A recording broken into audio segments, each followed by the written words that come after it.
Hi, so this is how videos are going to be from now on, like more zoomed out, limbs from lines instead of brush strokes, so I can do this. And yeah, so that's pretty cool. I'm sure you know the drill by now, Psychic Devlog episode 9, blah blah blah, dreams. But this episode, I'm going to be making all of the sound effects. This took a long time, by the way. So let's get started. So first off, I have to download SFXR, which I did. This was made for a Ludum Dare game jam, the 48th one. And it's just like a good sound effects generator. I got this sound, which I don't keep, to use as a footstep sound effect, and I have an audio source on the player. And this is the moment where everything starts to fall apart. I used like a character controller for like a terrible version of having both rigid body and character controller, which you can't do. This whole thing took like 2 weeks to figure out, by the way. So here I am on Reddit, trying to find a good, efficient method to add footsteps to my game, to no avail, and believe me, I tried everything. I couldn't use animation events because my character's a bean, it doesn't have animations. I couldn't use the standard asset pack because my whole game at this point is using and based on the FPS movement that I am currently using. I even looked into Fmod, of which I stand by my mark that I will never use it again, because, literally, I think me trying to figure out Fmod, that moment in time, could well have been the time that I was most confused about something in my whole life.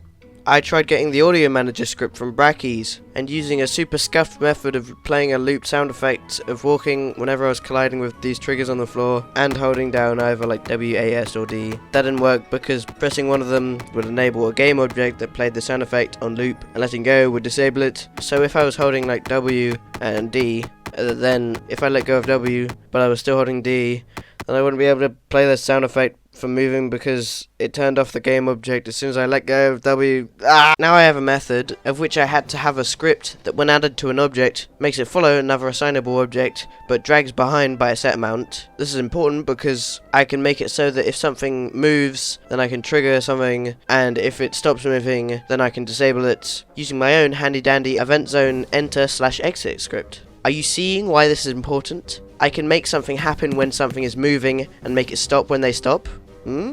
That's right, I finally got it working. And it works very well too, kind of. I'll probably make a tutorial on both the offset script and the universal footsteps one, though I really don't advise using it because it's really messy. Anyway, at this point I made 1, 2, 3, 4, 5, 6, 7 footstep sound effects, and they're all very good.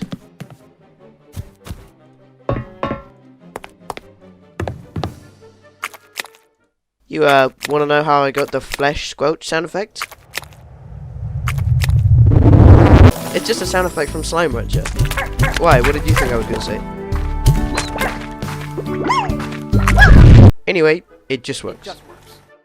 All I need to do is duplicate the floor, move it up a bit, turn them into triggers, make it so that when you're in them it turns into, like imagine this. You don't have to, I'm going to show you. Actually no, I'm not going to show you this because I can put it in its own tutorial, yeah. Anyway, this footstep method is especially good because I can assign different sounds to different materials.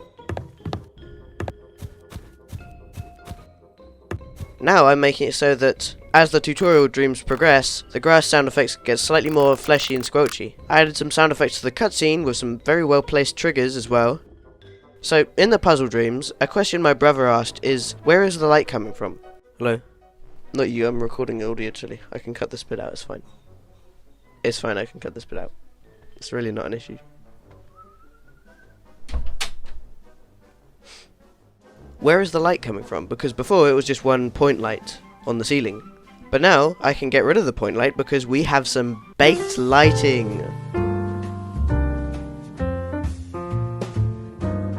See this map? Not anymore. Yep, I'm going to be changing this map because it sucks. Like, you go through these cramped corridors and it says go back, so you do.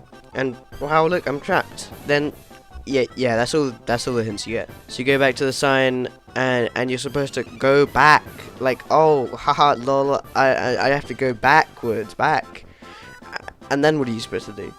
What? You're supposed to know to go through these specific walls? It's just dumb. It's stupid. Now it's going to be good though because I'm making it cool in Pro Builder, and that's cool. This time though, it's going to be a lot clearer of what you have to do. And now, it looks like I have baked lighting, but it's not because of a problem, but I'll tell you that later. And look how much better this map is. I even hid like a nice little optical illusion here, which is cool. If you can see it, then good for you. So I wrote this map and put it in Photoshop because I'm gonna make like a hint decal thing to show like what you have to walk through. And now at the end dream, I'm retexturing some stuff like the table and these chairs, and that's pretty easy. Then I made some ambient meat sound effects, which is really gross actually. So I put them in this place and now it's cool. So now I'm learning about light probes because, okay look, I couldn't use baked lighting in the Puzzle Dream 2 yet because I couldn't find a way of disabling shadows or something while also having baked lighting on it. Not to mention that if I disable something before a bake and then turn it on afterwards, then it would not receive lighting at all. There's a problem. I don't know what to do. But now I'm using light probes to counter this because it means that I can change something about an object and still have it look good. Problem with this is that it's just having one shade applied to it as opposed to like changing as the light is shining on specific spots. Not good. My solution to this was to break up each face into its own object so it has its own lighting applied to it. Good.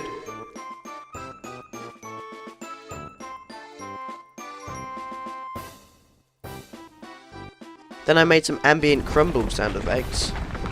And added some baked lighting to the meat puzzle dream. I made the title screen a lot better, but I guess I just lost the footage of me making it. I do have a way to see what it was like though, through the use of the cutscene. The cutscene still uses the old titles, so we can see it through that. So as we can see, it's horrible. It's horrible. We got all the good things here, you know, shiny carpet, fake windows, all the goods. And then just look at the new title. It's very good. Real windows, not shiny carpet. Nice. Now I'm adding some ambience to more places like the street with wind, the puzzle dreams with some cool mechanical buzzing.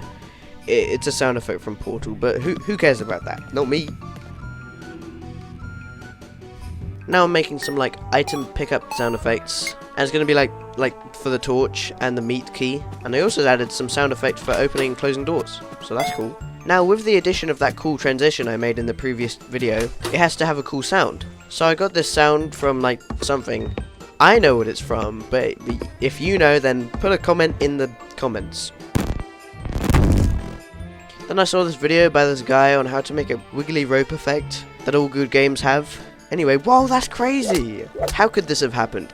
I do not know. So apparently it's actually really easy to jump through the meat crusher thing in the Puzzle Dream 3, which is not good. So I added the offset drag thing to the player when they touch the meat wall. This just pulls them through the floor, and now there's absolutely no way that this couldn't work. This is a foolproof method, it will never break. Yeah, it still doesn't work sometimes. But it's an easy fix, I'll just disable the floor colliders when you touch the meat. And now I genuinely think that this is foolproof. I can't envision this breaking again, please. Finally, I added a pause menu to every scene, which took a long time. And I think that's it. That'll be it for this video, and all that's left to do now is to have people, my friends, playtest the game and then upload it. And I totally planned for the last video to be on the 10th episode. Definitely. Anyway, thanks and goodbye.